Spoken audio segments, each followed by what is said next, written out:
For 15 years, the auditors signed off. The regulators looked the other way. Investors poured in billions. A German tech champion soared into the country's most prestigious stock index, valued at 24 billion euros. Its chief executive wore a black turtleneck and talked about a cashless future. And then, on a Tuesday in June 2020, an accounting firm asked a simple question. Where is the 1.9 billion euros? The answer, when it finally came, was almost too simple to believe. It had never been there at all, not a cent of it. The empire was never there. This is Downfall, Episode 3, The Story of Wirecard. To understand how a hole that big could appear in a balance sheet, you have to understand what Wirecard was. It started small. A Munich payments processor founded in 1999, doing the unglamorous work of handling card transactions for online merchants, the corners of the internet that traditional banks wouldn't touch. By the early 2000s, it was run by an Austrian banker named Markus Braun. Calm, methodical, a little stiff, he wore the black turtleneck. He wanted people to see the next Steve Jobs. And for a long time, the story he told worked. Wirecard processed payments in Europe, then supposedly across Asia and the Middle East. Revenues climbed, profits climbed. The share price climbed. By September 2018, Wirecard was promoted into the DAX, Germany's blue-chip index, the 30 biggest companies in the country. It was valued at around 24 billion euros. For a moment, it was worth more than Commerzbank, a bank 200 years old. 6,000 people worked there. Pension funds held the stock. The chancellor herself, Angela Merkel, promoted the company on a state visit to China. It was, everyone agreed, a German success story. Except that behind the European business, the real business, the one you could actually see, almost no profit existed. Years later, a Financial Times reporter named Dan McCrum would put it plainly. Wirecard's core European payment processing operations, he wrote, made no profit at all. So where did the profits come from? They came from Asia, from a string of so-called third-party acquirers, companies with names like Al-Alam in Dubai, Senjo in Singapore, PayEasy in Manila. Wirecard said these partners processed payments on its behalf in markets it couldn't reach directly, and that the commissions flowed back home. The numbers were enormous. They were the engine of the entire company. And the man who ran that engine was Jan Marsalek. Braun was the face. Marsalek was the operator. An Austrian, charming, restless, never far from his phone. He traveled constantly, building relationships across Southeast Asia and the Middle East. He was the one who could always produce a document, a signed contract, a letter from a trustee, a confirmation from a bank. He was the one who made the Asian profits appear. And here is the thing that should have set off alarms years earlier. The money from those Asian partners, the commissions, the cash balances, was not sitting in Wirecard's own accounts. It was supposedly held in trust, in escrow, at banks in the Philippines. 1.9 billion euros of it, eventually. A quarter of the entire balance sheet. Squirreled away, the company said, for risk management. No one at Wirecard could touch it. No one could quite see it. It simply was. For years, a few people tried to look. Short sellers whispered. Anonymous reports circulated. But the most persistent voice belonged to a Financial Times reporter named Dan McCrum. He started digging around 2015, and he kept digging year after year, asking the same uncomfortable question. If these Asian profits are real, why can't anyone touch the money? Wirecard did not respond to scrutiny with answers. It responded with force. It complained to regulators. It sued. It launched investigations of its own. And astonishingly, Germany's financial regulator, BaFin, took Wirecard's side. In February 2019, BaFin banned short selling of Wirecard stock, claiming the market was being manipulated against the company.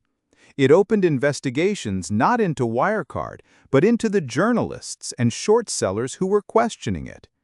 The regulator, charged with protecting investors, was protecting the company. Even Wirecard's own attempt to clear its name backfired. In 2019, under pressure, the company hired KPMG to conduct a special audit. It was meant to be exoneration. It was not. When KPMG's report came out in April 2020, it said it could not verify that the profits from 2016 to 2018 were real. It raised concerns about €1 billion in cash balances. The only evidence for any of it, KPMG noted, was documents provided by a trustee in Singapore. A trustee who, conveniently, had stopped cooperating the moment the audit began.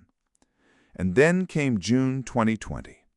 The auditors at EY, Wirecard's longtime accountant, finally did what they should have done years earlier. They asked the Philippine banks to confirm that the €1.9 billion was really there. On June 16th, two of those banks, BDO Unibank and the Bank of the Philippine Islands, gave their answer. The documents Wirecard had produced, they said, were spurious, fake. They had never had a relationship with Wirecard. The Philippine Central Bank confirmed it. The money had never entered the country's banking system, not 1 peso of it. 2 days later, June 18th, Wirecard was supposed to publish its annual results. Instead, it announced that €1.9 billion was missing. The stock fell more than 70% in a day.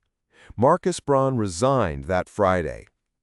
On Monday, he turned himself in to Munich prosecutors and was arrested on suspicion of accounting fraud and market manipulation. Released on €5 million bail, then rearrested a month later as prosecutors expanded the case into a suspected €3.2 billion loan fraud, money borrowed from German and Japanese banks against accounts that did not exist. And Jan Marsalek? On June 18th, he told colleagues he was flying to the Philippines to find the missing billions and clear his name. He never arrived. Immigration records showing him entering Manila were forged, a decoy, paid for. Investigators believe he boarded a private jet that night, landed in Belarus, and drove on toward Moscow. He has not been seen in the free world since. On June 25, 2020, 9 days after the money was declared missing, Wirecard filed for insolvency. It was the first company ever in the 30-year history of Germany's blue chip index to go bankrupt while sitting on the DAX. Its shares fell from over €100 to under 2. 6,000 people lost their jobs. Debts of €3.5 billion. The empire gone in a week. The reckoning has been slow, and it is not over. Markus Braun has been in custody since July 2020. In March 2022, prosecutors charged him and 2 other executives with fraud, breach of trust, market manipulation, and gang fraud on a commercial scale. If convicted, he faces up to 15 years. His trial began in Munich in December 2022 and has dragged on for years. He maintains he is innocent, that he was deceived, that he is a victim. The insolvency administrator, Michael Jaffe, searched for the transactions for years. He found nothing. He concluded they had never taken place at all. Jan Marsalek remains a fugitive. Interpol has a red notice out for him. Investigations by Der Spiegel, The Insider, and others concluded he had been an asset of Russian intelligence, the GRU, for years, and that he lives in Russia under state protection. In December 2024, a London court named him the ringleader of a network of Russian spies convicted of plotting to kidnap and assassinate dissidents and journalists across Europe. The man who ran Wirecard's Asian empire became, allegedly, one of Moscow's most useful agents. And the $1.9 billion? It was never found. Not in the Philippines, not in Singapore, not in Switzerland, not in Russia. Because in the end, there was nothing to find. It had never existed. The profits were fabricated. The partners were a front. The trust accounts were a fiction. An entire empire, a DAX blue chip, a national champion, 24 billion euros of market value had been built for 15 years on money that was never there. A new true story of a collapse every week. Subscribe to Downfall. Next, a playboy, a prince, and $4 billion that vanished from a nation's treasury. The true story of the 1MDB heist.